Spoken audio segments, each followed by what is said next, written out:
एक दिन जब ऑफिस के सभी कर्मचारी ऑफिस पहुंचे तो उन्हें दरवाजे पर एक पर्ची चिपकी हुई मिली।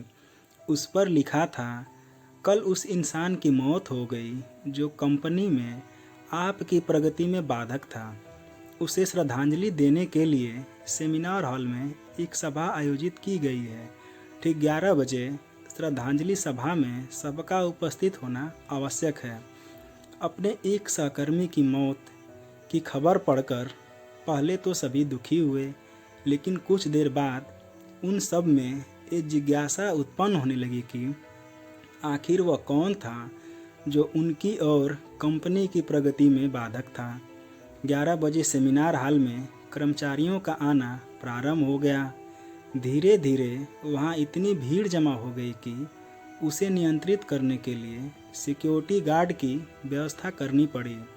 लोगों का आना लगातार जारी था। जैसे जैसे लोगों की भीड़ बढ़ती जा रही थी, सेमिनार हॉल में हलचल भी बढ़ती जा रही थी।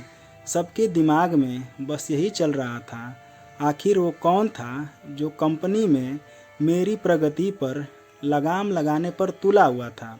चलो एक तरह से ये अच्छा ही हुआ कि वो मर गया।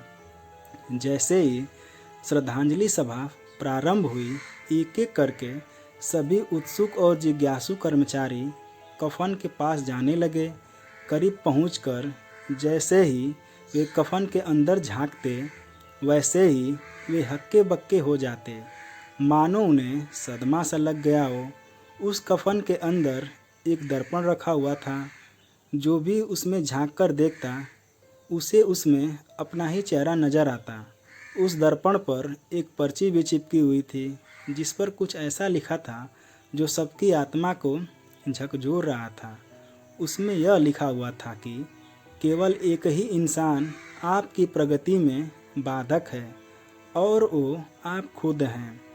आप ही वो इंसान हैं जो अपने जीवन में क्रांति उत्पन्न कर सकते हैं। आप ही वो इंसान हैं जो अपनी खुशी, अपनी समझ और अपनी सफलता को प्रभावित कर सकते हैं। आप ही वो इंसान हैं जो अपनी खुद की मदद कर सकते हैं। आपका जीवन तब नहीं बदलता जब आपका बॉस बदल जाता है। आपका जीवन तब नहीं बदलता जब आपके दोस्त बदल जाते हैं। आपका जीवन तब नहीं बदलता जब आपके पार्टनर या साथी बदल जाते हैं। आपका जीवन तब बदलता है जब आप खुद बदल जाते हैं। जब आप अपने खुद के विश्वास की सीमा को लांघकर उसके पार जाते हैं और जब आप ये समझ जाते हैं कि सिर्फ आप ही अपने जीवन के लिए जिम्मेदार हैं, तब आपका जीवन बदल जाता है। सबसे महत्वपूर्ण रिश्ता वो है जो आप किसी और के साथ न होकर आप खुद के साथ हैं। हर कर्मचारी अपने करियर में तरक्की चाहता है। वह प्रगति के उस पायदान पर पहुंचना चाहता है जिसके सपने उसने देखे हैं। इस राह में उसे बहुत सी प्रतियोगिताओं का सामना करना पड़ता है। बहुत से प्रतियोगी उसे प्रगति की राह में कांटे बिछाते नजर आते हैं और उसे लगता है कि वे उसकी प्रगति में बाधक है। पर वास्तव में स्वयं की प्रगति किसके हाथ में है? यदि कोई बाधा बन रहा है तो वो कोई और नहीं बल्कि वह स्वयं है। दोस्तों, आप लोगों को यह कहानी कैसी लगी कमेंट करके बताइएगा। और अगर आपने मेरे चैनल मोटिवेशनल स्टोरी को सब्सक्राइब नहीं किया है तो सब्सक्राइब कर दीजिए। मैं हमेशा अच्छी अच्छी कहानियाँ आप लोगों के लिए लाता रहूँगा।